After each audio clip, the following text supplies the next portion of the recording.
Et bonsoir. J'ai mis mon micro. Comment ça va les pupus? Et oui, effectivement, heureusement que le mec qui stream est là. Le gars qui bloque, ça n'aurait pas beaucoup de sens sinon. Comment tu vas, ma belle? Passe un bon week-end?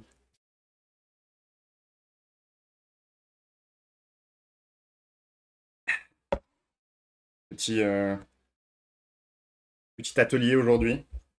On va essayer de créer une famille noble. J'ai fait proofreader mes questions par ma pote Archéo dont je parle souvent. Donc normalement, si c'est nul, c'est de sa faute. Voilà. Toujours beaucoup de travail de ton côté?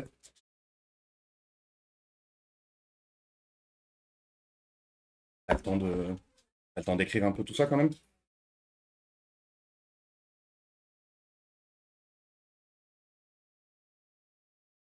Oui, ma moustache. Très bien. Hop, hop, hop. Beau projet, la famille Aristo. Bah, j'aime bien faire des ateliers world building parce que ça m'aide moi à préparer des choses que j'ai pas à préparer à un autre moment.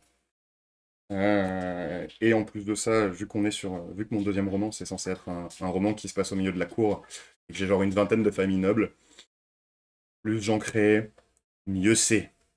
Voilà, pas trop le temps d'écrire. Ah merde. C'est quoi, c'est période de rush au boulot, j'imagine. Tu bosses dans, tu bosses dans quoi? Si c'est pas indiscret. C'est très indiscret. Allez.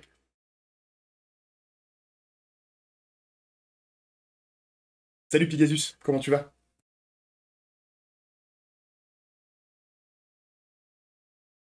Tu es en médecine, ok. Ah, tu es dans tes études de médecine. Ah oui, effectivement, on n'a pas beaucoup le temps d'exister pendant cette période-là. C'est très gentil de venir sur mon stream, du coup.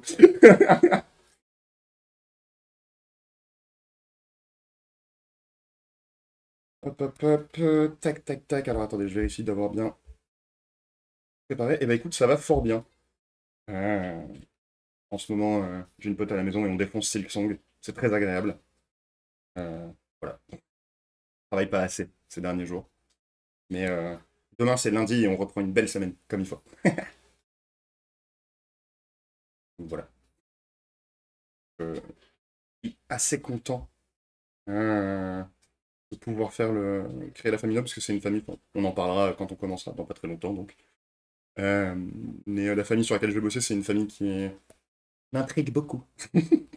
Dans mon propre univers, donc ça va être cool. Nickel. Et je termine bientôt ma troisième réécriture, qui s'avère être plus une relecture. Ah. Donc il n'y en aura pas 6 de plus. Bon joie. Toujours aussi satisfaite de ton roman. Et tu me diras si tu passes de réécriture à relecture, c'est qu'on est dans de la satisfaction plutôt. Ça c'est cool, félicitations. Hop, hop, hop. Eh bien, si ça vous dit, donc j'adore le fait que tes propres persos t'intriguent. Ah. Bah, disons que je me suis rendu compte, et je crois que Pegasus est carrément dans la même team, mais il y a des personnages que je connais à peu près tout ça. Mais je prévois des trucs dans mon roman, je prévois des lieux, je prévois des gens, je suis là en mode ouais, il y a plein de familles nobles et tout. Et après, bah, je pose des trucs très basiques. Genre, cette famille-là, ils font ça, ce personnage-là, il va faire ça, ce personnage-là, c'est un connard parce que ça. Et après, ça se déroule tout seul. Donc c'est agréable et j'aime bien ce côté un petit peu découverte au premier jet. Euh, qui me permet de traverser le premier jet avec le sourire, sauf dans les moments très très chiants à écrire. Mais ça, c'est une autre question. Et il y aura minimum une relecture après que je me sois épanoui à écrire tout et n'importe quoi pour le 2. Oui, je suis contente, enfin la plupart du temps. Eh ben, est-ce que ça vous dit qu'on commence tranquillement l'atelier épouse avec petite présentation bah, comme d'hab, quoi. C'est quoi un clan, c'est quoi une maison noble, etc., etc. Let's go, allez, c'est parti. Euh, Avant ça, pour ceux et celles qui venaient sur les lives, qui ont déjà fait des ateliers, j'aime bien commencer par checker sur notamment le CNRTL, qui est un très bon site que j'aime d'amour. Un petit peu ce que c'est les définitions, tout ça. Les définitions de ce qu'on cherche. Alors, maison noble, c'est deux mots, donc j'ai trouvé ailleurs. Pour un clan, ils disent ensemble de familles se groupant autour d'un même chef et ayant un ancêtre commun. Ou division de la tribu placée sous l'autorité d'un ancêtre exploitant avec ses enfants et petits-enfants le territoire tribal. Donc du côté clan, on a quand même plutôt le côté familial très fort. Un ancêtre, peut-être pas vénéré parce que c'est pas ce qui est dit, mais voilà, il y a un ancêtre commun qui unit tout le monde et il y a un ou une chef qui semble être plutôt le plus vieux du groupe. Pour maison noble, j'ai trouvé une maison noble est une famille aristocratique ou un groupe de parenté d'importance nationale ou internationale, actuelle ou historique, généralement associé à un ou plusieurs titres héréditaires, le plus ancien étant détenu par le chef de maison, ou patriarche, ou matriarche, parce que les matriarches c'est cool. Ce concept est comparable à celui de clan aristocratique, et peut être utilisé de manière informelle pour décrire les familles régnantes non européennes. Et après ça, sur le site, il y avait une liste de maisons nobles, que je n'ai bien évidemment pas prise parce qu'il y en avait genre plus de 500, donc flemme. Et le twist que je vais vous proposer dans notre famille noble, c'est que, bon, moi je suis très imprégné, vous le savez, de l'univers du manga, le shonen, mais aussi la fantasy, et souvent dans ce type d'œuvre-là, on a des familles nobles qui ont une fonction, soit, enfin, qui ont une fonction dans le système qui est souvent, ils avaient une fonction avant, très importante, le système s'est mis en place, et du coup, eh ben, quand ils ont eu la noblification, c'est pas ça. Quand ils ont eu le titre noble, nobiliaire, c'est pas ça. Vous savez ce que je veux dire. Et ben, ils ont conservé cette fonction parce que c'était un moyen de justifier. Dans les exemples, on a par exemple dans Bleach, si vous connaissez, dans la Soul Society, il y a 4 familles nobles, et il y en a qui sont en charge de la police secrète, il y en a qui sont en charge de la recherche, etc. etc. Dans Naruto, c'est un petit peu différent, mais les clans importants ont aussi des fonctions parallèles. Genre, dans Naruto, les Yamanaka, ils sont du côté de la, du renseignement, les Uchiwa, c'était la police, etc., etc. Et côté littérature, si vous connaissez Botero, et à ton âme, papy, et que vous avez lu Les âmes croisées, je sais pas si vous vous rappelez, mais au début des âmes croisées, on se rend compte qu'il y a le moment où, où les jeunes nobles vont choisir leur fonction future, et on se rend compte que ces fonctions futures sont plus ou moins héréditaires. C'est pas une vérité absolue, mais bah, la protagoniste est formée pour devenir une dirigeante, je crois, ou une mage, et c'est le mec avec qui elle est. Tout le monde veut qu'elle se mette, qui a l'autre, et leurs parents l'étaient également, etc., etc. Donc on va essayer de créer une famille un petit peu dans ce sens-là. Voilà. Et pour rappel, trois petites choses, bah, pour qu'il y ait des nobles, au sens où on l'entend aujourd'hui, il faut qu'il y ait un État ou une monarchie. Enfin, en tout cas, il faut qu'il y ait quelque chose qui les rassemble, et donc d'autres nobles et pas de gens nobles. Mais on peut avoir des considérations un peu différentes. Par exemple, il y a souvent dans l'univers du jeu vidéo, du manga, ou etc., il y a souvent des pays où apparemment tout le monde est noble. C'est pas complètement vrai, parce qu'ils disent tous qu'ils sont nobles par rapport aux gens des autres pays, mais en réalité, dans cette noblesse, il y a des hiérarchies, et dans ces cas-là, bah, on va aller chercher dans les grandes maisons de ces trucs-là, si vous n'avez pas de bouseux dans votre pays. Euh, si il n'y a pas d'autres nobles, genre on a une seule grande famille noble très développée, bah, on va chercher du côté des différentes lignes. C'est le cas dans Black Clover, il me semble, où il y a une seule famille royale, mais en fait, cette famille royale, elle se divise en plusieurs sous-familles. Voilà. Est-ce que vous avez des questions ou est-ce qu'on commence les questions? Puisque oui, chaque fois je propose de se poser une vingtaine de questions pour trouver notre, notre famille noble pour la créer. Comme d'hab, je suis pas un expert. Et c'est comme ça que je fais. Enfin, moi, ça m'amuse bien. C'est pas parfait, c'est pas complet. Il va sûrement falloir chercher d'autres choses de votre côté ou il y aura des questions qui seront pas utiles pour vous. Pas grave. Moi, je suis partisan de chercher plus d'informations que nécessaire. Et une fois qu'on passe à la partie au moment de la rédaction du roman, tout ça, on choisit, mais on a un tel éventail d'informations qu'on peut vraiment prendre ce qu'on veut. Et du coup, laisser au lecteur cette impression très agréable de ouais, mais il y a plus de choses, je le sens. Tu peux y aller, je vais réfléchir si les questions viennent pendant ce temps. Moi, je vais entendre toutes les questions, c'est bien de découvrir celles qu'on doit se poser. Ok, eh ben, c'est parti. Alors, on change d'écran parce que on fait les choses bien. On fait les choses bien. On essaye, en tout cas. Donc, normalement, sur le côté, vous avez les questions. Est-ce que c'est écrit en assez grand ou pas? Faut pas hésiter à me le dire. Échange, j'augmenterai la taille de police. En premier temps, on va se poser quelques petites questions que j'appelle de positionnement, qui vont juste nous permettre de voir un petit peu le cadre dans lequel évolue notre famille noble. Ça va nous permettre de se poser derrière, d'avancer plus facilement. Donc, bon, première question basique, ça tout le monde les connaît, mais je préfère les poser quand même. Vous êtes dans quel type d'univers? Science-fiction, médiéval fantasy, c'est de l'historique.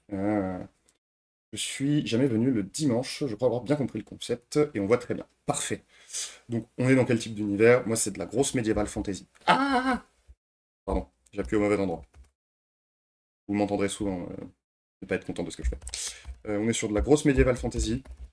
Euh, et c'est une nation qui est inspiration. euh, Il y a un peu de Japon, un peu de Viking. Et quand j'ai mélangé ça, on m'a aussi dit qu'il y avait un peu de Empire des Ming. Voilà. Ça, première question. N'hésitez pas d'ailleurs à partager vos questions, vos réponses pardon, dans le chat. C'est pas obligé, mais c'est toujours sympa. Donc, type d'univers. Deuxième question. Dans quelle nation se place-t-on et quel type de pouvoir central? Pareil, ça, c'est des choses qui sont uniquement utiles pour personnellement. Euh, la nation, moi, c'est l'Empire de l'Orage, puisque c'est la famille que je travaille aujourd'hui. C'est une famille qui se trouve dans le deuxième roman. C'est utile. Et le pouvoir central, c'est un empire. C'est un empire, voilà. Un empire avec des seigneurs qui dirigent les différentes régions. Et où en fait, il y a 7 régions dans cet empire, qui sont assez grandes. Chaque région a une préfecture qui est dirigée par l'un des seigneurs, par un seigneur local. Seigneur local qui peut changer d'une famille à l'autre. Et au-dessus de ça, il y a un empereur qui va contrôler un petit peu tout ça et globalement faire ce qu'il veut, parce qu'on est sur un empire où le mec, s'il dit bleu, que maintenant le jaune c'est du bleu, et ben maintenant le jaune c'est du bleu. Et passons à la suite.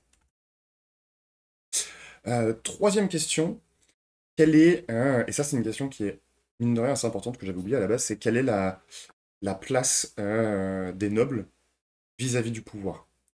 Est-ce qu'on est sur une situation où les nobles ont effectivement du pouvoir? Est-ce qu'ils peuvent faire des choses? Est-ce qu'ils peuvent prendre des décisions?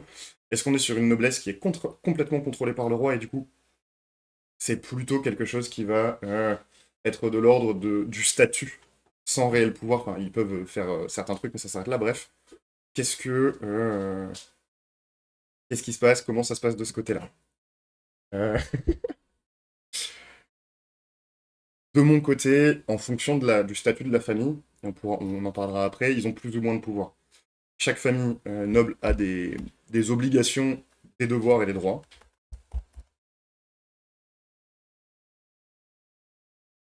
Les droits variables en fonction de si c'est une famille seigneuriale ou non. Et peuvent, ils ne peuvent interagir que indirectement avec les décisions de l'empereur. C'est-à-dire qu'ils peuvent le conseiller, ils ont toute une place de conseil, il y a même toute une cour qui existe pour ça, mais ça s'arrête là. Il n'y a aucun moment, les nobles ont une possibilité de mettre un veto sur l'empereur, et c'est pas le sujet de la vidéo, mais il a tout un tas de méthodes pour esquiver que ça parte en couille. Et interaction avec les décisions, pas de place au moment du choix final. Ok.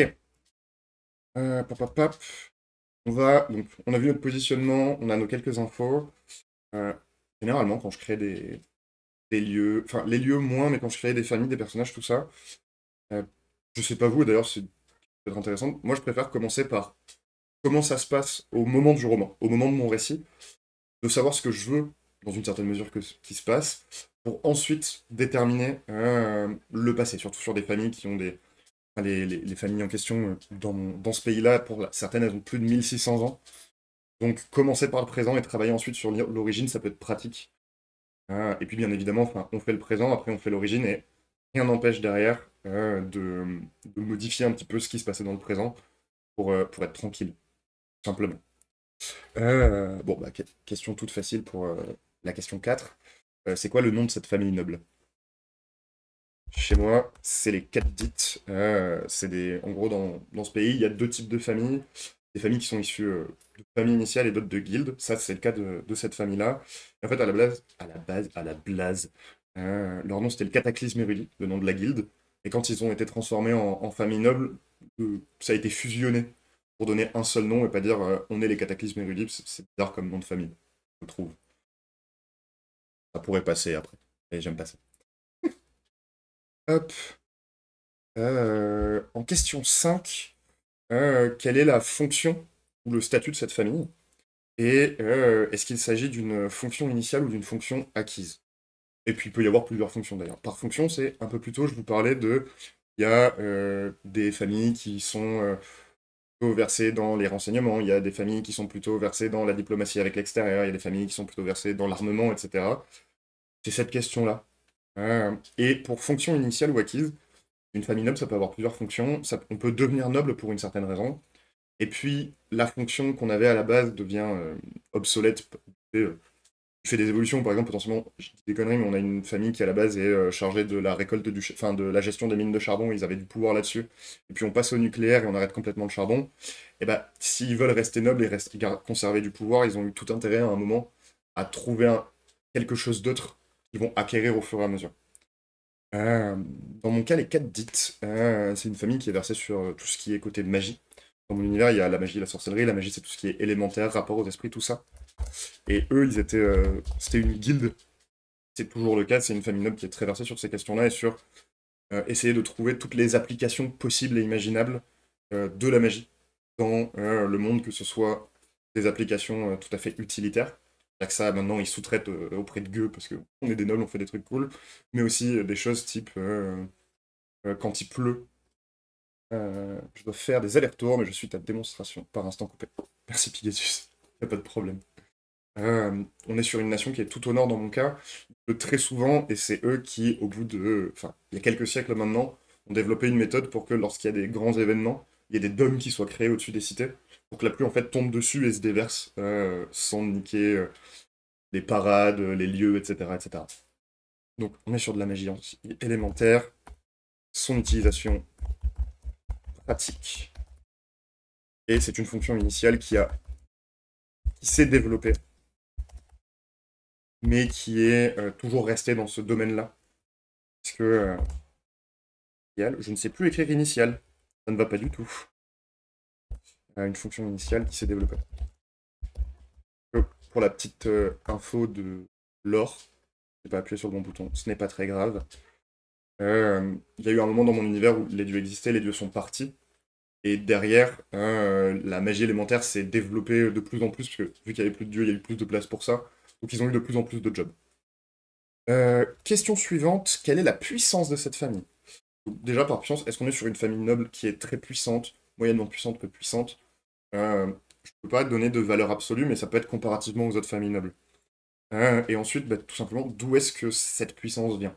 Est-ce que c'est une puissance qui vient de l'argent? Est-ce que c'est une puissance qui vient du fait qu'ils ont un rapport particulier avec l'empereur, l'impératrice, le roi, la reine, tout ça? Est-ce que ça vient de ressources? Est-ce que ça vient du fait qu'ils contrôlent un port ou un aéroport ou un truc comme ça qui leur permet d'avoir des taxes sur le commerce très importantes? Bref, est-ce qu'ils sont puissants? D'où ça vient? Dans mon cas, on est sur une famille qui est plutôt puissante. Et c'est dû, bah, comme je disais, au fait qu'ils ont... je sais pas si on peut parler effectivement d'industrie, mais il y a ils ont développé toute une industrie de la magie, des artefacts magiques, etc. pour la vie du quotidien qui leur a permis vraiment de mettre en place, quoi. Plutôt puissante, il y a la thune développée grâce aux inventions. Avec l'idée le concept de brevet est très en place chez eux. On crée, on brevette, direct. Comme ça, les gens, ils nous doivent de l'argent, c'est mieux. Hop, on arrive à la question 7. Quelle est la réputation de cette famille au moment présent? Pourquoi c'est important la réputation? C'est que, bah, alors, moi je n'ai pas vécu. Comment on pourrait. La réputation des nobles, c'est important parce que c'est à ce moment-là, famille noble, famille au pouvoir, tout ça, c'est des gens qui ont quand même, qui sont connus, ne serait-ce que en entité, même si on ne connaît pas leur visage, qui sont connus par le peuple, qui sont connus par les autres nobles, et du coup, bah, la manière dont ils sont perçus va avoir un impact sur eux, certes, mais aussi sur le récit. Parce que bah, on fait ça pour écrire une histoire derrière, ou en tout cas pour faire apparaître cette famille dans une histoire, ou dans un jeu de rôle. Parce que moi, elle apparaît aussi dans un jeu de rôle que je suis en train de préparer. Et en fonction de la réputation des gens, bah, les personnages vont pas donner les mêmes informations.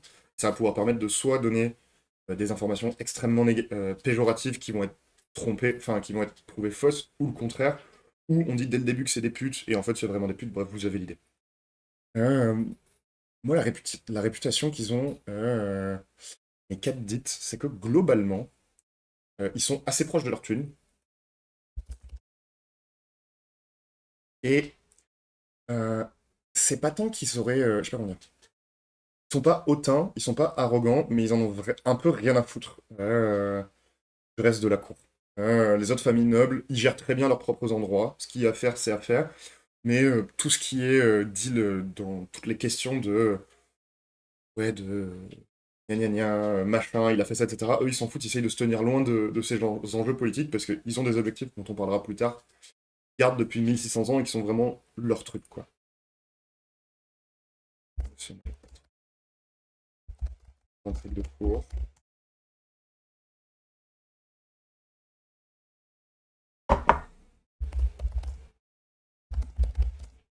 Faire bien leur tâche.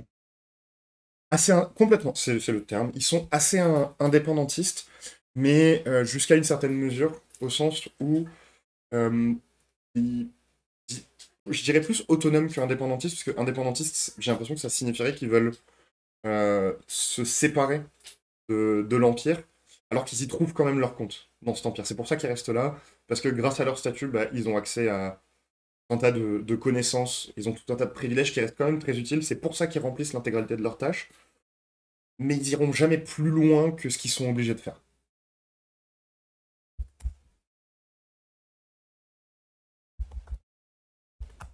Et typiquement, il s'agit des familles, parce que, comme je disais, oui, il y a quand même un attachement politique, mais typiquement, bah, comme je disais, les seigneurs des préfectures changent, et eux, c'est vraiment Et les empereurs, d'empereur en empereur, c'est plus les mêmes familles, et eux, ils ont pas le choix que s'ils sont sélectionnés, ils sont sélectionnés, mais ils font vraiment de leur mieux pour tenir les obligations seigneuriales très loin d'eux, quoi.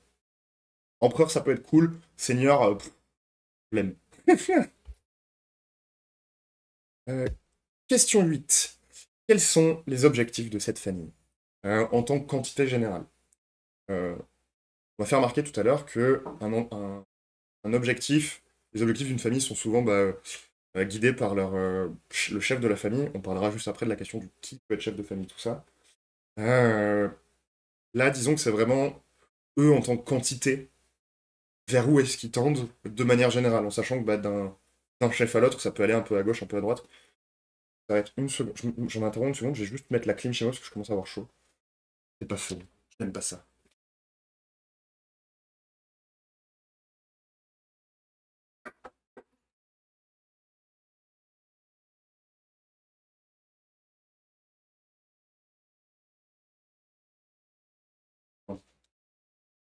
Donc, les objectifs de la famille.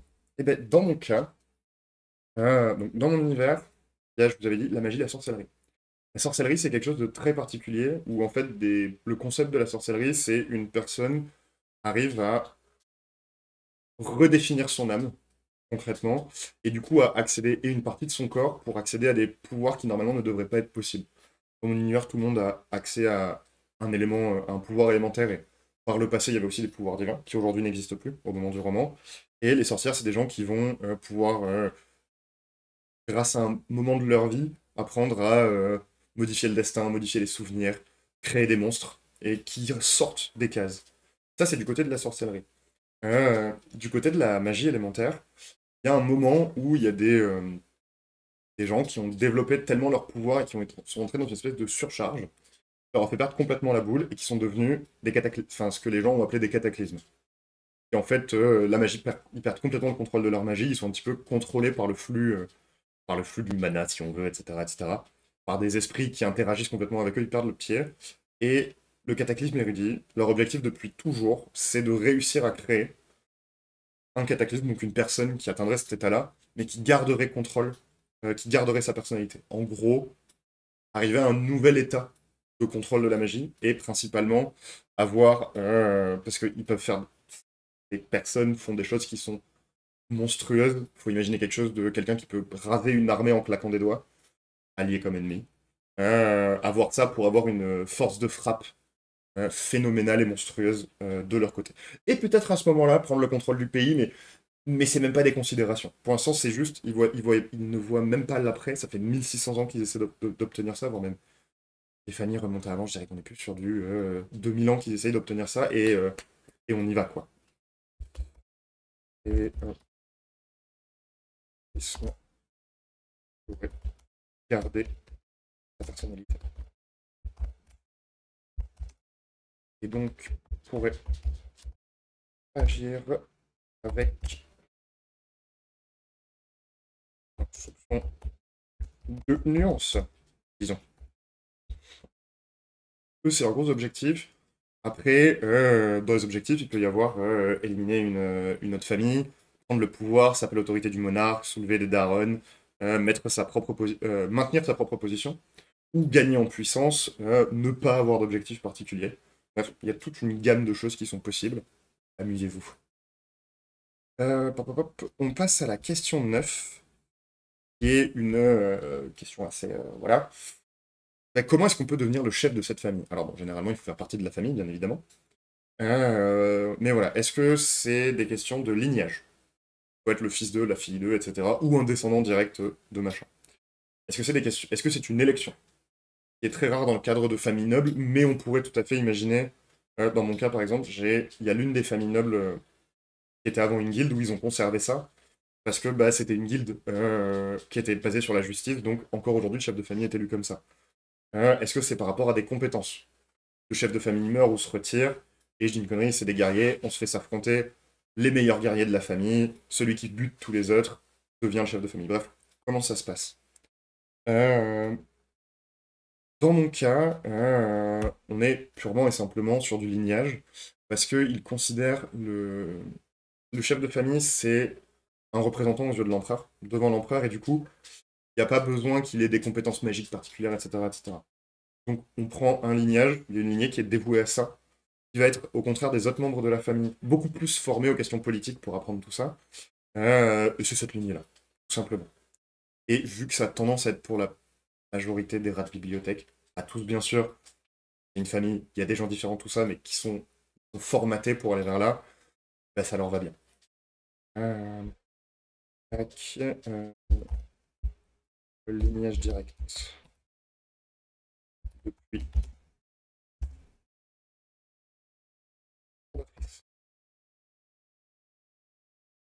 Voilà. Question 10. Est-ce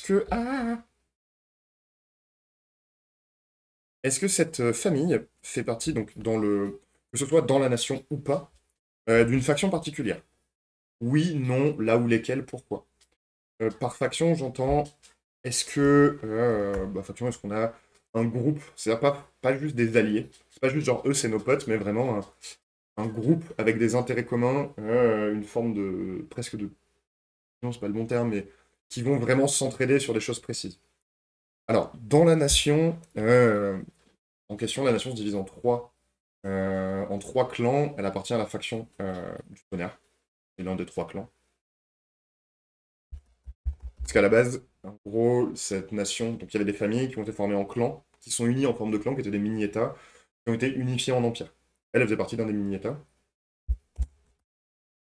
Et où en fait, pourquoi elle reste dans la faction de tonnerre, c'est que il y a deux familles principalement qui se tirent dans les pattes pour diriger ce côté-là de la faction, de cette faction, mais dans tous les cas, ils laissent les 4 dits tranquilles parce que ils savent que s'ils les laissent tranquilles, derrière, les 4 dits seront un petit peu plus larges en termes de ce qu'ils pourront leur filer en cas de problème, etc., etc., puisqu'ils ont des espèces de cavernes d'Alibaba un peu partout, avec des artefacts en tout genre, certains qui sont connus, certains qui ne le sont pas.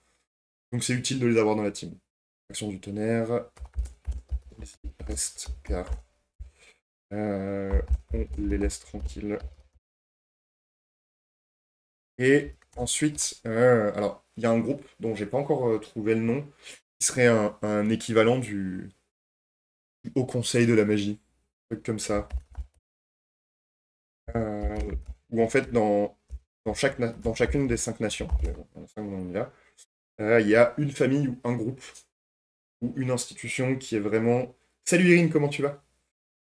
Qui est vraiment dédié à la magie, tout ça, dans, la, fa- dans le premier roman, dans le Royaume de l'Incendie, c'est la maison d'Aurine. Tout au sud, c'est les archimages de la Faidoline. Ils s'appellent presque pareil, c'est normal et ça les insupporte.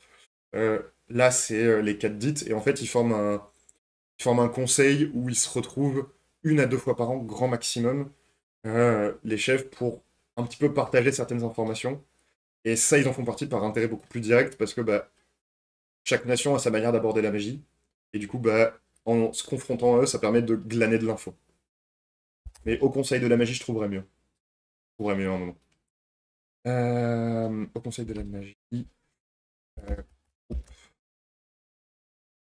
puissante. Institutions. On bosse sur une famille noble, Irine, aujourd'hui. Donc là, on est en train de faire un petit peu le chef de la famille. Est-ce qu'elle est dans une faction? Est-ce qu'elle a des alliés? Tout ça, tout ça. Comment s'est passée ta semaine? Pop, pop, pop. Groupe des plus puissantes institutions. Et d'autres. Magique, c'est ça. Magique qui se réunissent pour partager le début, leurs nouvelles. T'arrives une. Leurs nouvelles découvertes. Salut Zune. Alors, ce que tu as loupé, on va se faire un petit rappel rapide parce qu'on a deux arrivants. Désolé Guigui. On s'est fait un petit positionnement au début de on est dans quel type d'univers, on est dans quelle nation, c'est quel type de pouvoir, et 31 minutes de la moustache, arrêtez. Et quelle est la place des nobles dans ce pays. Après, on s'est demandé ce que c'est le nom de cette famille noble, la fonction, magie, militaire, etc., etc. Quelle est la réputation de la famille, quels sont les objectifs de la famille, comment on devient le chef, et enfin, est-ce que, donc là où on en est, est-ce qu'elle fait partie d'une fonction particulière, d'une faction pardon, particulière, que ce soit au niveau national ou international, en gros. Donc on est encore dans la définition un peu des trucs de base. Là, on va passer aux alliés et aux ennemis. Et en dernier lieu, on fera un petit peu le passé, parce que tu as créé une famille noble dans des univers de fantasy, ou de science-fiction, ou de quoi que ce soit, autant avoir une légende des origines. Le truc qui se raconte entre eux et qui raconte à leurs potes et aux nobles, aux autres nobles, pour dire à quel point ils sont importants. Mais avant ça, cette famille a-t-elle des alliés notables dans la nation ou dans l'univers? Plutôt on parlait de faction, on peut être dans une faction et pas avoir des potes dans la faction. Euh, Ça tombe bien, mon chapitre pour mon dîner. Mais ce ne sont pas des nobles, juste des snobs. Oui, mais ça peut être des snobs avec tout un système pour aller dans le même sens que les nobles, quoi. Ça se fait sans problème. Et comme d'hab, rassurez-vous, je mettrai tout sur le Drive et sur YouTube entre ce soir et demain. Donc je disais, des factions, mais pas forcément des alliés. Typiquement, les quatre dites, dans le Haut Conseil de la Magie, ils n'ont aucun allié. Ils sont tous là par intérêt pour grappiller à gauche, à droite, mais ça s'arrête là. Par contre, dans la nation, les quatre dites ont quand même un ou deux alliés. Parmi ces alliés, hop, on notera que donc dans le tonnerre, il y a la famille Pavon. Donc la maison Pavon, c'était le Pavois profond. Et en gros, il y a un lac gigantesque dans cet endroit-là qui est un peu comparable au grand lac des États-Unis, dans lequel il y a un kraken qui revient en boucle, parce que le kraken est une abomination qui peut pas être tuée dans mon univers. C'est-à-dire qu'à part si on le désintègre complètement, s'il reste un bout, il va juste contaminer une algue, puis une plante, etc., et reprendre sa forme. Les pavons sont instaurés en famille noble en défonçant coup sur coup les kraken. Et en fait, ils sont alliés avec les quatre dites parce que pouvoir récolter toutes les infos des pavons, c'est plutôt un truc qui va bien aux quatre dites. Et on est sur deux familles qui ont ils ont un peu quelque chose d'assez similaire. Ils ont une fonction vraiment fondamentale et hyper importante à laquelle ils se sont gardés toute leur vie et là-dedans, ils se reconnaissent. Et du coup, ils se respectent les uns les autres. La noblesse, c'est pas pour moi, j'ai une société sans aucune caste ou équivalent. Ah, waouh! Stylé. Stylé, stylé. C'est chaud. T'as même pas des échelons sociaux? Enfin, tu sais, des hauts fonctionnaires, des ministres qui trustent le pouvoir en mettant leurs enfants, etc., etc. Donc on a la maison Pavon, et la deuxième maison qu'ils apprécient, bah, c'est exactement pour les mêmes raisons. c'est la maison Moyatora qui est dans un autre... de l'autre côté de la chaîne de montagne au milieu, et c'est un peu la même chose, sauf que les Mayotora, non, Moyatora, leur, eux, ils ont pour fonction de protéger un espace qui s'appelle les marches fumantes, dans lesquelles vivent des harpies. En gros, traditionnellement, la saison des amours, elles vont dans les villages humains pour prendre des hommes, les emmener là-bas, leur faire des enfants et les faire bouffer par leurs enfants, des petites harpies. Et c'est un truc assez dangereux parce qu'elles se multiplient hyper vite, elles peuvent entrer en stase, genre dans de la glace pendant des années, si elles sentent qu'elles sont en danger avant d'en ressortir, etc. Et donc, même raison, fonction très importante à laquelle ils collent, et ça leur parle à nos gars. Respect profond également. De mon côté, la famille apprécie les métiers de l'art, mais préfère que les enfants aient une expérience élevée. Non, justement, le but de la société est un système démocratique, pas républicain, très horizontal. Ok, stylé. Et tu réussis à... enfin, c'est peut-être pas l'objectif, mais il va y avoir des problématiques liées à ça ou pas? Enfin, des gens qui essayent de niquer le système, parce qu'il y a toujours des gens qui essayent de niquer le système. À chaque fois que je prépare des présentations, mes potes me disent, Mathieu, tu crées des mondes un peu trop idéaux. La vérité, c'est que les gens, c'est un peu des putes. Donc, comment tu fais avec ça? Paf! Donc, question 11, c'est les alliés. Et maintenant, question 12, bah forcément, on a fait les alliés. On a les ennemis. C'est vrai que la démocratie était une fiction. Euh, ennemis notables. Ennemis, ça peut aller. Il peut y avoir une très grande gamme d'ennemis, de la même manière qu'il peut y avoir une très grande gamme d'alliés différents. On peut avoir un ennemi mortel où dès que ça se voit, ça se prend la gueule sévère et ça essaie de s'entretuer. On peut aussi avoir des ennemis parce qu'on a des objectifs très différents et où c'est pas tant qu'on veut les tuer, c'est juste que on peut pas se permettre de leur laisser obtenir ce qu'ils veulent parce qu'on perdrait nous-mêmes quelque chose. Les gens qui veulent niquer le système, on les nique. Ok. Attends, attendez, je me resserre un café, les petits chats, j'arrive. Dans mon cas, en ennemi, il y a, bon, pareil, deux gros ennemis. Un ennemi au niveau national, un ennemi au niveau international. Et je parle d'ennemis... je parle pas des deux dieux qui essayent de niquer l'humanité, ça c'est les ennemis de tout le monde à part des cons. Je parle d'autres factions. Leur premier ennemi, c'est dans ce pays-là. Je vous en ai parlé depuis le début, magie, sorcellerie, il y a une famille, c'est les Ketsusei, qui s'est formée après que... S'était formé pour contrôler la magie du sang. Et en fait, pour la petite anecdote, vous savez que je fais du jeu de rôle avec des copains, et j'ai une très bonne pote qui avait créé une perso qui s'appelait Titania, qui était une espèce de... qui voulait devenir une sorcière des monstres, et qui faisait des rituels horribles pour créer des monstres dégueulasses. Enfin, et où en gros, dans le lore de mon univers, après avoir disparu pendant le jeu de rôle, elle a rejoint cette famille-là. Et à partir de là, elle leur a permis de pas mal évoluer dans le sens de création de monstres, tout ça. Et bon, déjà, la magie du sang et des monstres, c'est des trucs qui sont un peu crades, parce que ça implique des cadavres, tout ça, donc on n'aime pas trop.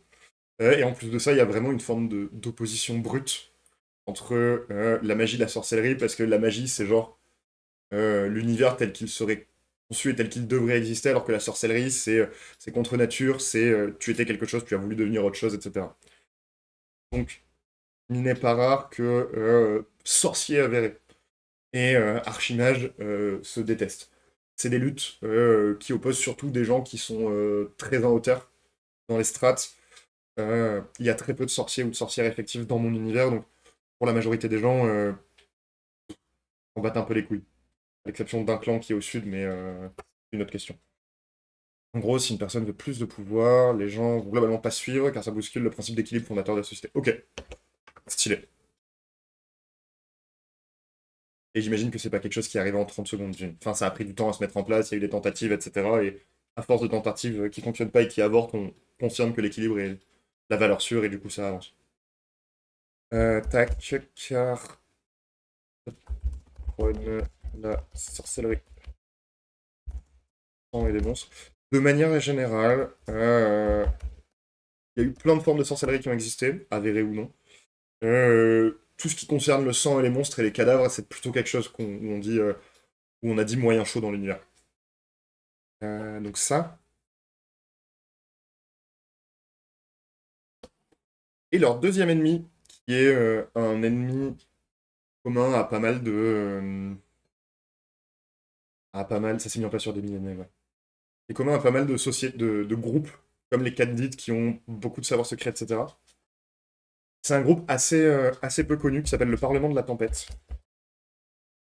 Euh, le pontificat de la tempête, c'est une nation qui a. Donc on a l'orage comme ça, et la tempête, c'est là.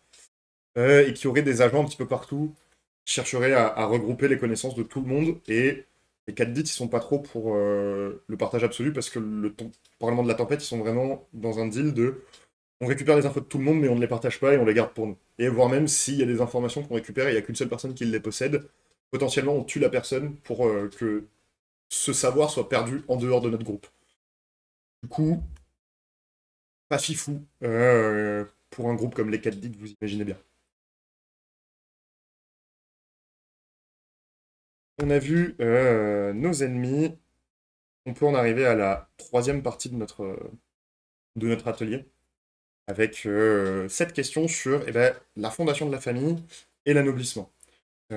Avant d'aller un peu plus dans les questions, en gros, au début, je parlais du fait que c'est un groupe, et à un moment, ça devient tout ça. Ce qu'on va voir dans un premier temps, c'est vraiment comment est-ce qu'un groupe qui fait un truc devient, c'est la première question, un groupe d'autorité.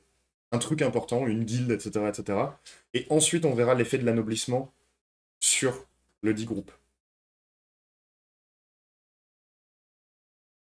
En fait, les humains ont du plus que les PL, ce qui est dans les pattes, donc pouvoir centraliser, ce n'est pas pour la pérennité de la race humaine. Ok. Ah oui, mais du coup, c'est... euh, D'accord, j'ai compris. Il y a quand même eu un élément extérieur qui est venu aider slash forcer l'introduction de ce système-là dans le système humain. Je vois l'idée. Non, non, si, je trouve ça... J'ai l'impression que c'est quand même assez clair. Question 13, du coup. À quelle période cette famille est passée de l'état de groupe lambda à groupe décisionnaire, argument d'autorité, clan, etc. On va parler de la période donc, dans notre univers.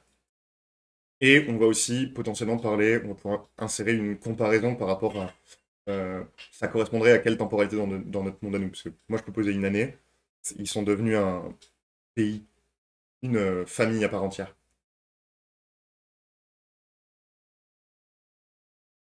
En- Aux alentours entre l'an 100 et l'an 200. Non, non, l'an 0, c'est la fondation de l'Empire. Autant pour moi. Entre moins 100 et moins 200.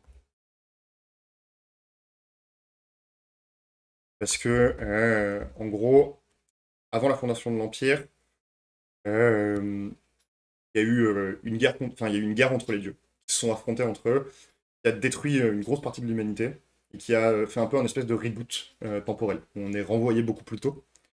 Euh, et ce qui va se passer, c'est que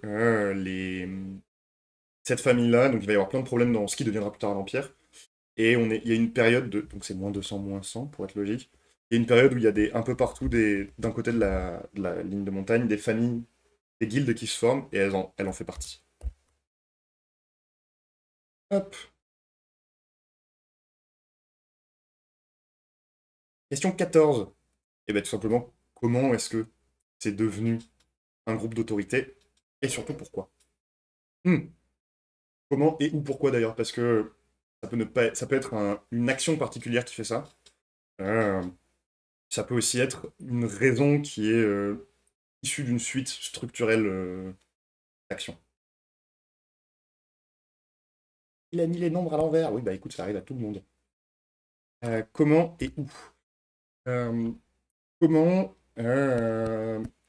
En fait, quand ils ont commencé à créer leur guilde, ils ont été là où on avait pas mal de guildes qui se foutaient un peu sur la gueule. Ils avaient déjà ce truc dont on se fout pas dessus, mais par contre, ils ont, comme une autre famille, l'idée de proposer leurs services aux autres guildes, de plus en plus.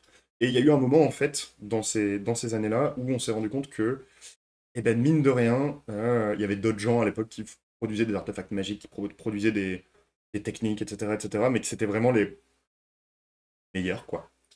Et peu à peu, ils ont absorbé toutes les micro-guildes, ce qui a fait il y avait un groupe uni, enfin uni, on s'entend, un genre de conglomérat d'archimage, qui a existé et qui s'est transformé en guilde.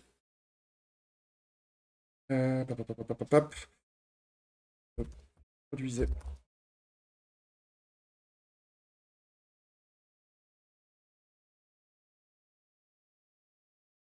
Les compétences sont absorbées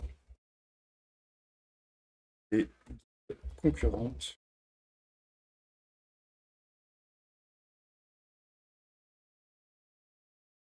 J'ai pas écrit concurrente? C'est une blague, j'espère.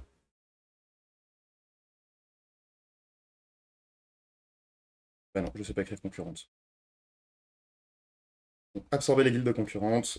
Et du coup, bah, il y a un moment où il n'y a plus que eux qui sont suffisamment en place. Toutes les autres guildes utilisent, sont en commerce avec eux, donc il n'y a plus d'autre choix que de les avoir comme groupe d'autorité.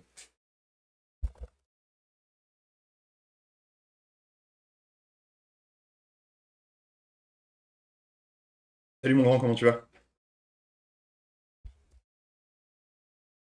Hop, donc ça c'était le 14. Et là je vais très bien. Ce petit atelier sur la famille noble me fait bien plaisir et m'aide à bien réfléchir à une famille que j'aimais bien sans trop savoir ce qu'ils faisaient. Parfait alors. Quelle était la réputation à l'époque? Tout à l'heure on s'est demandé quelle était la réputation de la famille au moment effectif du récit. Bah, tout simplement, qu'est-ce qu'il en était au moment où elle s'est mise en place, quoi. Parce que c'était peut-être pas la même chose. C'était quoi leur réputation? Les petits dites.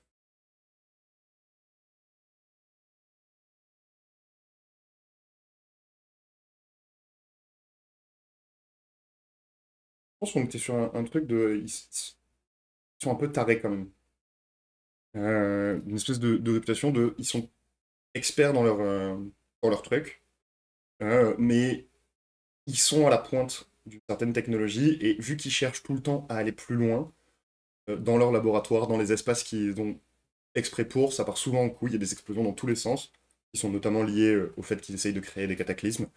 Du coup, on sait pas trop ce qu'ils font, mais on est un peu en mode genre, non mais, ils sont très bien, on les adore.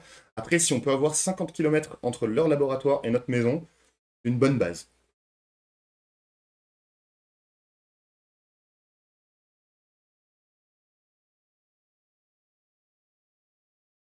Et d'ailleurs, dans la formation de l'Empire, et une fois que l'Empire sera en place, tout ça, il y a des espaces qui vont leur être dédiés en leur disant, bah voilà, vous allez prendre ces endroits particuliers pour faire vos expérimentations les plus folles. Comme ça, on arrête d'avoir des gros problèmes, type il y a un village qui est rasé, etc. Ou ça crée une sécheresse en plein milieu des champs, ou ce genre de choses. Parce qu'il y a eu. Ils ont fait des conneries quand même, à des moments, qui ont permis derrière d'avoir des trucs très stylés. Mais disons que quand d'un coup, il y a les champs d'une région, non, ce serait trop, mais quand il y a des grosses parties qui d'un coup, il y a une sécheresse, on voit tout le blé qui, genre, sèche sur place parce qu'il y en a un qui a loupé son truc et qu'au lieu de, genre, augmenter la chaleur du sol pour survivre à l'hiver, il a créé un truc aride, et pas très très content.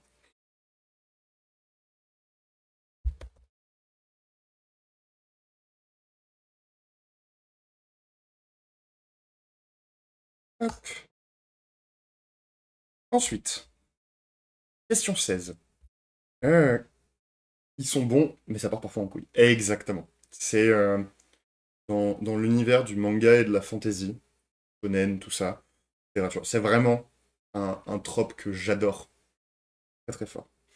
Qui c'est qui a deux nouveaux personnages féminins? Allez! Bien ouais, je m'en rends. Donc, qui était le chef de la famille à l'époque? Donc, qui est-ce qu'on peut considérer comme étant vraiment le premier chef de cette famille? Avec, on va donner nom, prénom si on les a. Et ensuite, on va essayer de chercher 3 à 5 infos pertinentes à propos de ce chef. C'est-à-dire que elle était blonde, à part si elle était blonde mais que tout le monde a les cheveux noirs, je m'en bats les couilles. Enfin, on s'en bat les couilles plutôt. Par contre, ça peut être pertinent de... elle est de la lignée d'un personnage important, elle a eu telle importance, oui je dis elle parce que dans mon cas c'est une première chef. Elle a fait telle avancée qui lui ont permis de se mettre en place. Bref, ce genre de choses. Et tonton, à mercredi. À mercredi, mon grand des bisous. On parlera de Fate à ce moment-là. Euh, Alors, qu'est-ce que, qu'est-ce que je pourrais lui donner comme nom ou comme prénom? Parce que je peux pas l'appeler je sais pas pour l'instant. Je la vois bien comme étant une sans nom déjà. Les, euh, les sans noms dans mon univers, c'est un truc qui est un petit peu partout. C'est un peu l'équivalent des. Pas exactement, parce que dans Game of Thrones, les Snow, les Flowers, tout ça, c'est des bâtards. Là, les sans noms, c'est un truc de. Bah, il y a des gens qui n'ont pas de nom de famille, parce que bah, il n'y a pas eu l'occasion de le créer. Et bah, du coup, ils s'appellent, on les appelle les sans noms, mais sans CENT, parce qu'en fait, il y en a tellement que c'est comme s'ils en avaient pas. Pap, pap, pap, pap,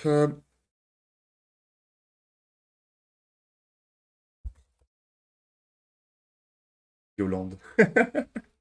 Yolande sans nom, j'aime bien. Ça changera sûrement.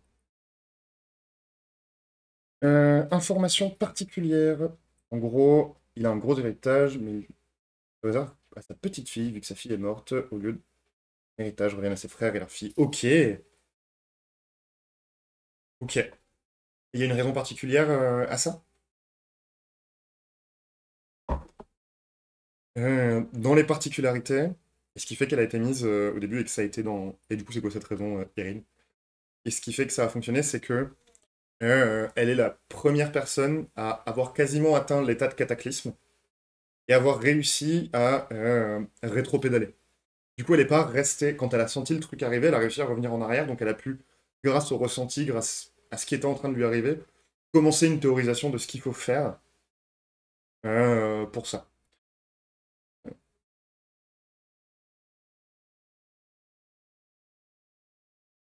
Cette personne a avancé. Nation en cataclysme et réussi à rétro-pédaler. À côté de ça, du coup, a mis en texte de nombreuses thèses théoriques sur la question. Et elle en a aussi tiré ah, ici, et créé des glyphes d'optimisation de l'énergie magique. En fait, elle s'est rendue compte que les cataclysmes, l'un des trucs qui fait que ont autant de dégâts autour d'eux. Salut Actortu, comment tu vas? Alors attendez, c'est le seul de famille originale, comme ses frères étaient pas assez studieux, oui, il les a roulés sur les parts. Ok, d'accord. Euh, En gros, elle s'est rendue compte que ces fameux cataclysmes, bon, il y a l'énergie élémentaire qui coule directement à travers eux, tout ça, donc il y a beaucoup. Ils ont accès à plus de puissance, mais aussi ils ont accès à une espèce d'optimisation du truc, comme si, au lieu du, je dis, je vais donner au lieu d'avoir besoin d'utiliser genre ça pour faire ça, ben, ils peuvent utiliser juste ça, d'une certaine manière, pour faire ça. Et enfin, pour faire la même quantité de choses. Et du coup, elle a théorisé cet aspect-là, sous la forme de glyphes, pour permettre d'utiliser beaucoup moins d'énergie dans l'utilisation et donc de rendre plus pérennes les différents artefacts magiques créés par la famille. Et à ce moment-là, c'était elle ça s'est mis en place parce que ils se sont de plus en plus ramassés autour d'elle les autres membres de la guilde et d'autres guildes qui ont voulu venir et qui ont accepté d'être bouffés pour certains. D'autres ont été bouffés un petit peu de force. Et du coup, c'est elle qu'on détermine comme la première. Ça va, mais je commence à être un peu malade. Ah merde! Bon courage! Est-ce que tu es encore à un niveau où tu peux parasiter la maladie? Ou est-ce que c'est juste une situation où c'est fucked up et c'est y part, quoi? Donc ça, c'est question 16. On arrive à la question 17. Ah bah, hop, hop. Pourquoi était-elle le chef? Bon bah c'est les éléments que je viens d'expliquer. Donc je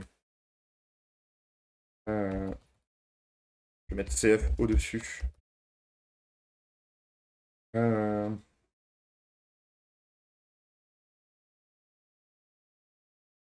ouais, ouais, juste CF au-dessus, quoi. Ouais, ses particularités, c'est aussi ce qu'il a fait de chef. Donc voilà. Question 17. Je tiens à préciser par contre que ces informations sur ta femme, alors le fait qu'elle a trouvé des glyphes d'optimisation de l'énergie magique, ça c'est su. Enfin, tout le monde le sait dans l'Empire. Enfin, tous ceux qui connaissent un peu l'histoire de la famille, tout ça, et c'est des choses qui sont apprises aux enfants quand ils vont à l'école.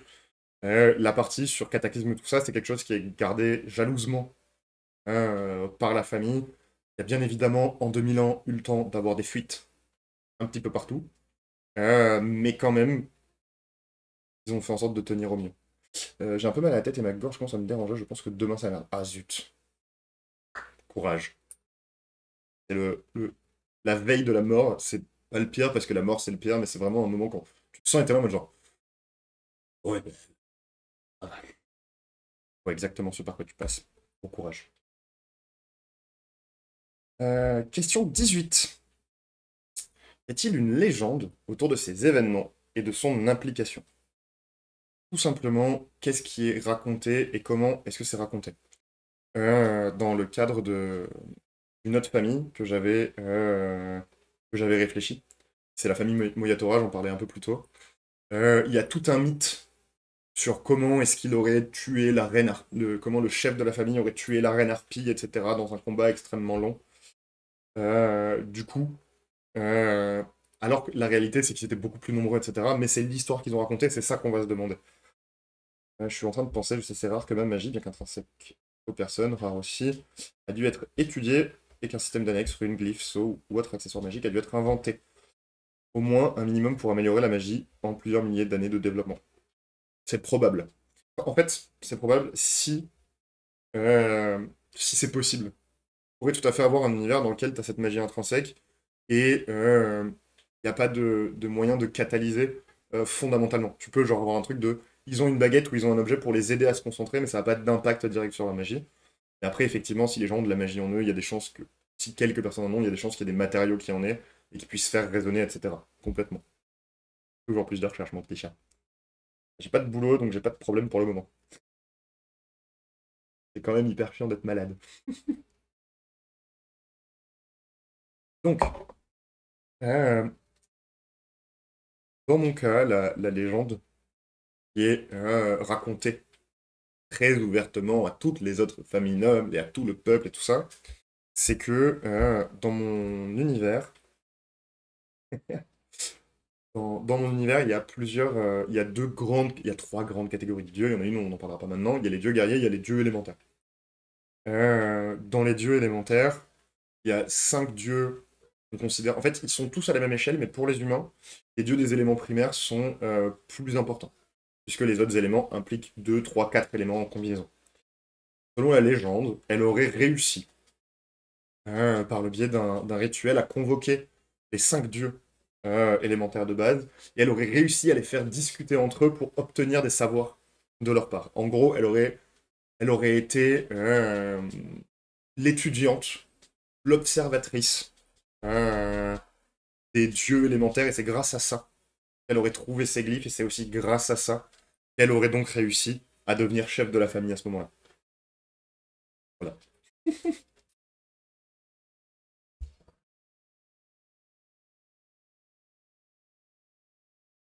5 dieux euh, élémentaires primaires. Splendid. Celsius. Volt.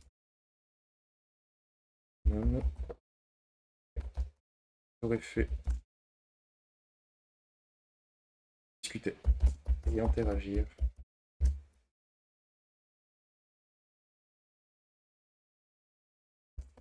Obtenir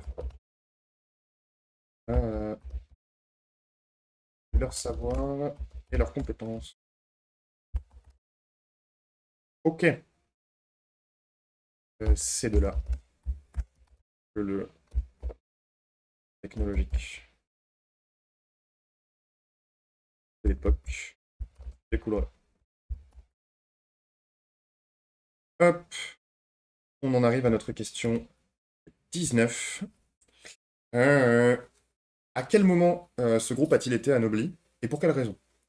Euh, Question toute bête.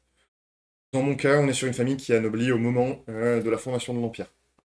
Ils vont pas immédiatement avoir le statut de famille, mais ils auront en tout cas le statut de guilde noble avec les dirigeants de la guilde qui composent un groupe noble et un peu plus tard dans l'univers. enfin, deuxième empereur. C'est le deuxième empereur qui va dire, ok les guildes, faut que vous formiez une famille qu'on appellera famille maintenant, pour faciliter la gestion.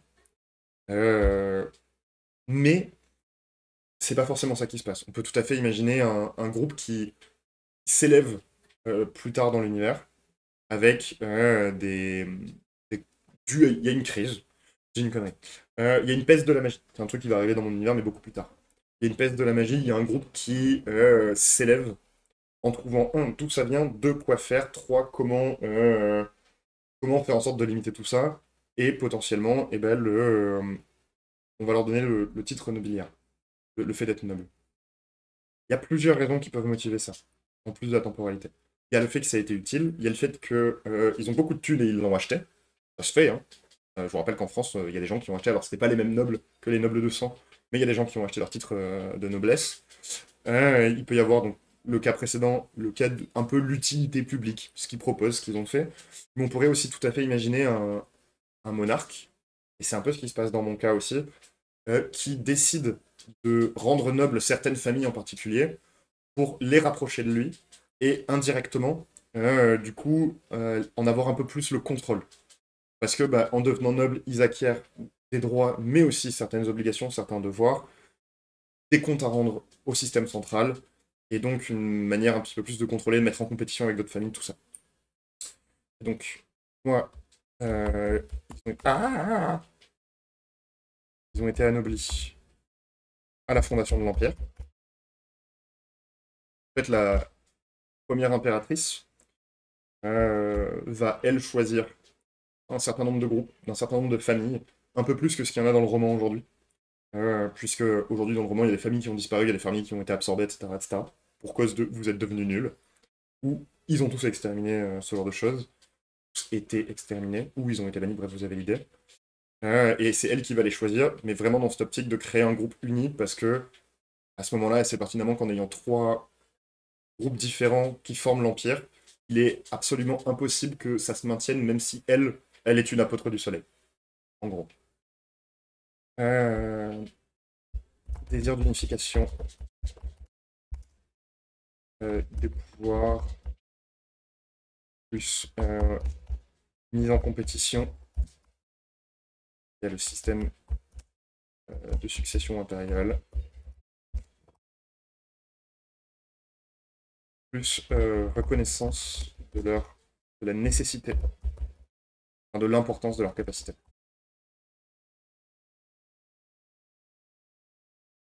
Parce que à ce moment-là, l'Empire est la première nation à se créer, mais il y a deux autres nations, notamment enfin, deux autres nations qui sont en train d'essayer de se créer. Il y a des volontés d'unification, tout ça. Et à ce moment-là, il y a certaines des familles, les Khedites, les Moyatora, les Karsueux, etc., où l'impératrice va dire, eux, il faut que je leur donne le titre de noblesse aussi pour leur donner envie de rester ici. Parce que s'ils passent à l'ennemi, on est vraiment dans la merde. Voilà. Vous ne servez plus à rien, zwing zwing, il n'y a plus personne. C'est un peu l'idée. Notre dernière question. euh, Comment est-ce que l'anoblissement a affecté cette famille?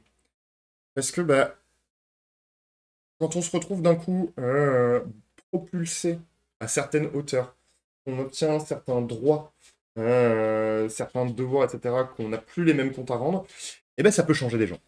Ça peut changer des gens, ça peut aussi changer des groupes, euh, pour le bien, enfin pour le mieux, pour le pire. En tout cas, voilà, c'est des possibilités, et on va se demander un petit peu là sur cette dernière question. Euh, je dirais que dans un premier temps, les quatre dites, quand on leur a dit de devenir nobles, ils ont fait OK, mais ils n'étaient pas bien sûrs de ce que ça leur apporterait vis-à-vis de leur objectif. Ils ont, sans menacer de partir, ils ont exprimé le fait que c'était pas le plus fifou pour eux, et qu'il y avait des choses plus intéressantes qui pouvaient être faites ailleurs. Et de là, successivement, des empereurs leur ont donné de plus en plus de place. Et en fait, ils se sont rendus compte que grâce à ce statut, et grâce à l'importance de leur fonction, eh ben, ils pouvaient, à condition de bien faire tout ce qu'ils avaient à faire, de bien être dans les bonnes grâces de l'empereur, ou de l'impératrice, puisque c'est pas un titre il n'y a pas que les hommes ou que les femmes qui peuvent être au pouvoir dans cette nation. Mais en faisant bien ce qu'ils voulaient, ça pouvait leur permettre d'obtenir des petits trucs à droite à gauche.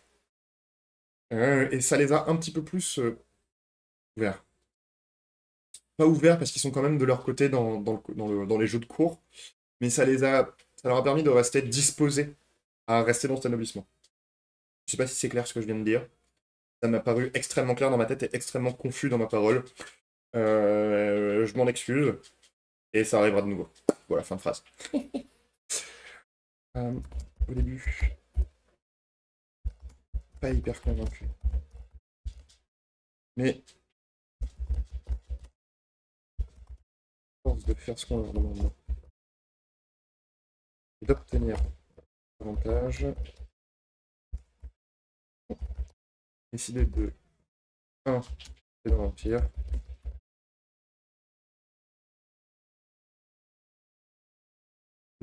2. Effectuer le plus mieux possible. Donc le mieux possible, juste Mathieu. Le mieux possible. Leur mission, fonction, ion, autre truc en ion.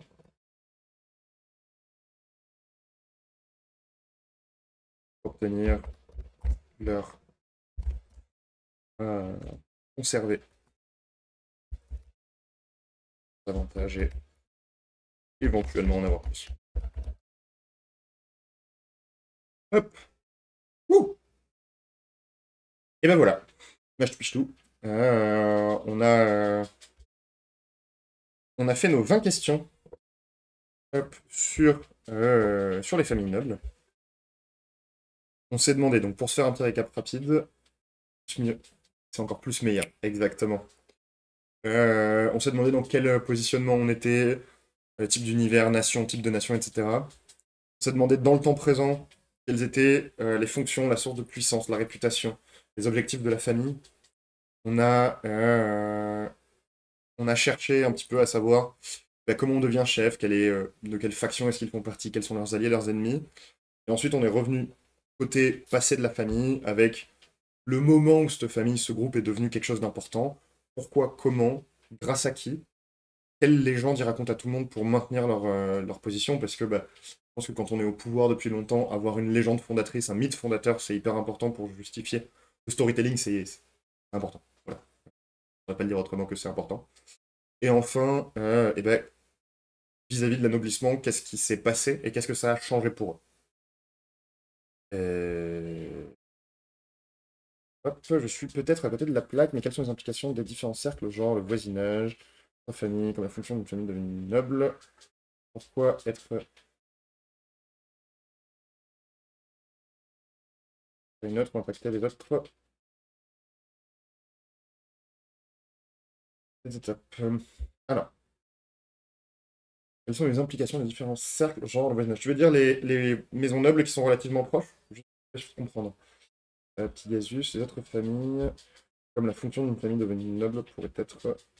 Ah, retirer à une autre. Ok, genre on dirait, on vous prend ça et on le donne à quelqu'un d'autre, c'est ça? Euh, dans le cadre de l'Empire, ce qui fait que certaines familles se sont... genre une famille qui a un nouveau titre et devient noble pourrait prendre le statut à une autre. Est-ce que le fait de donner un titre à une enlèverait à l'autre? Alors, dans l'Empire, non. Mais les familles nobles qui sont au pouvoir, enfin qui sont en place, vivent quand même. Bon là, au moment du roman, on est sur une stabilité qui a 300-400 ans, où il n'y a plus trop de changements dans les familles nobles.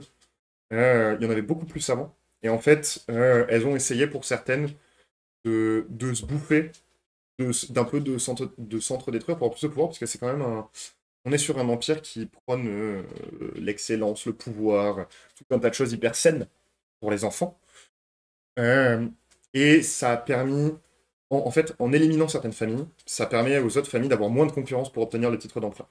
Parce que le prochain empereur est toujours choisi parmi les familles qui ne sont pas impériales. Tout un long truc à expliquer, que j'expliquerai peut-être une prochaine fois. Mais en tout cas, moins il y en a, plus ça peut fonctionner. Après, il n'y a pas de cas de on enlève le statut noble pour le donner à quelqu'un d'autre. Par contre, il y a eu des cas assez rares dans l'Empire de familles qui ont été exilées. Mais ils préfèrent la bonne vieille annihilation de la famille parce que l'Empire est une nation qui est très secrète vis-à-vis de de son fonctionnement profond, etc. Il y a beaucoup de choses qui sont pas sues à l'international, et où du coup, si une famille est exilée purement et simplement, eh ben, elle peut transmettre certains secrets de l'Empire à une autre nation. Donc on est plus du côté zigouillage. Je sais pas si ça répond. Je vois bien les enfants très ouverts et accueillants dans ce genre de système. Absolument. C'est toute la question de mon deuxième roman.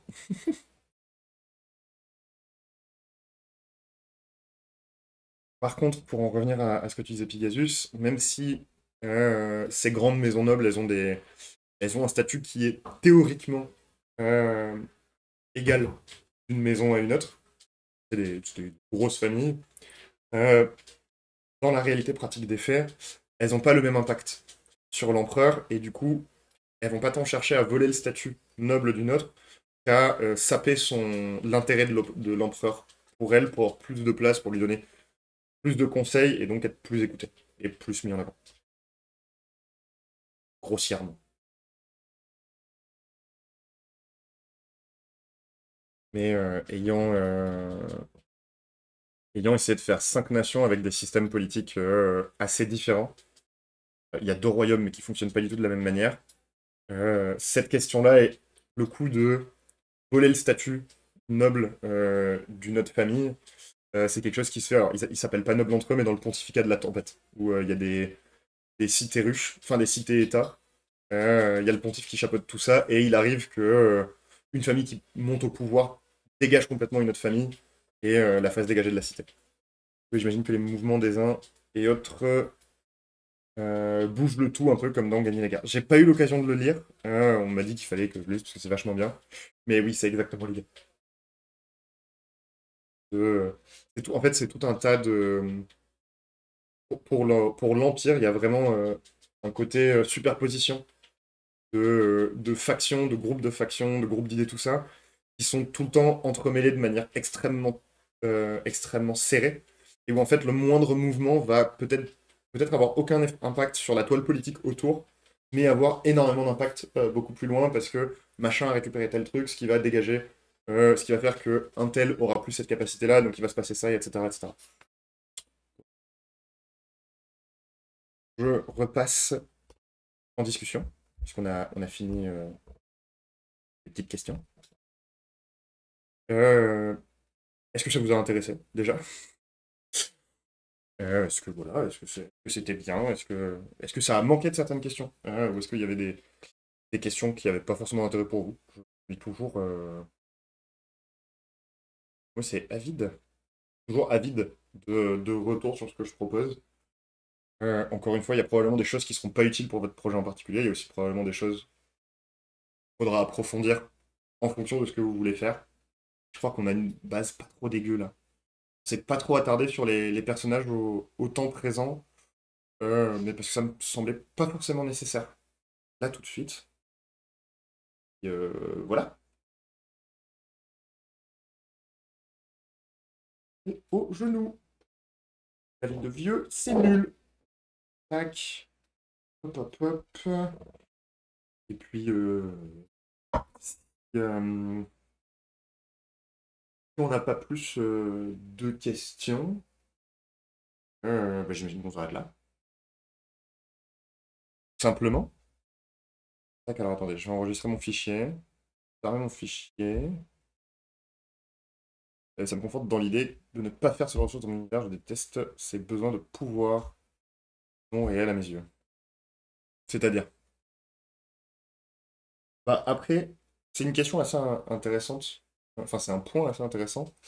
Et on en parlait hier pendant la réunion au chameau. Et alors, il fait ce qu'il veut dans son univers, mais je trouve ça intéressant dans mon cas, au contraire, de proposer des systèmes qui, pour certains, fonctionnent plus ou moins bien, pour certains, fonctionnent, mais au détriment des uns ou des autres, et d'avoir quelque chose où, en fait, on voit tout un. Comment comment soit les personnages se dépatouillent pour en sortir, soit pour essayer de redresser ça. Euh, Soit carrément complètement dans le système et se disent que peut-être ils le changeront de l'intérieur. Euh, je... J'ai du mal à envisager un monde où il n'y a pas des situations avec des personnes qui prennent des décisions. Voilà.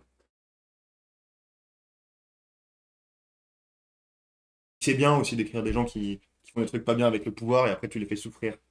C'est important.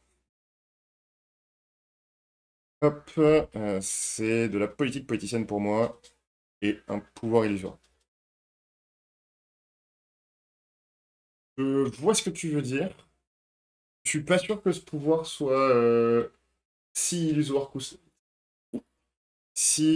illusoire que ça. Je pense qu'il prend juste des formes qu'on n'est pas forcément capable d'envisager. Mais je pense que c'est un pouvoir qui est quand même assez réel.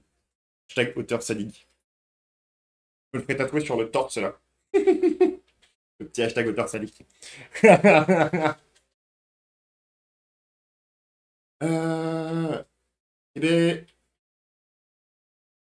à part si vous avez une dernière question, un dernier point, je vais vous abandonner tranquillement. Pour aller me faire casser la gueule sur Silksong. Voilà. Parce que je suis nul. Comme plein de gens. Comme plein de gens. Il est pas facile ce jeu. Merci beaucoup d'être passé. Attendez. J'arrête de conclure pendant que les gens sont en train de poser des questions. Mathieu, est un vrai streamer.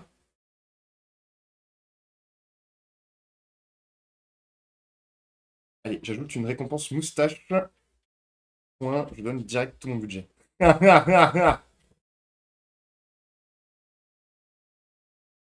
Récompense. Je vais voir ce que je peux faire.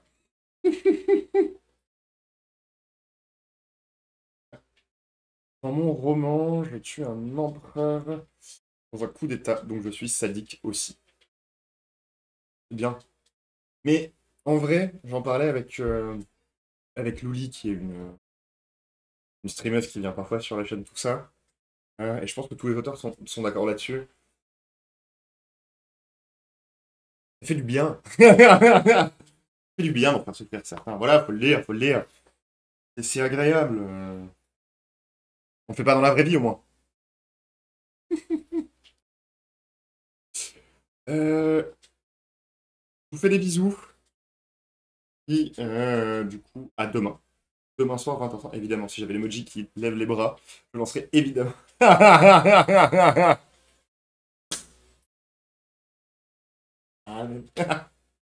C'est un exutoire comme un autre. C'est très bon de décharger un peu, je suis bien d'accord. Je vous dis à demain soir. Bah voilà. Demain soir, 20h30, trois petits rushs, tout ça, tout ça. Soyez sages, pas trop. Fin de phrase.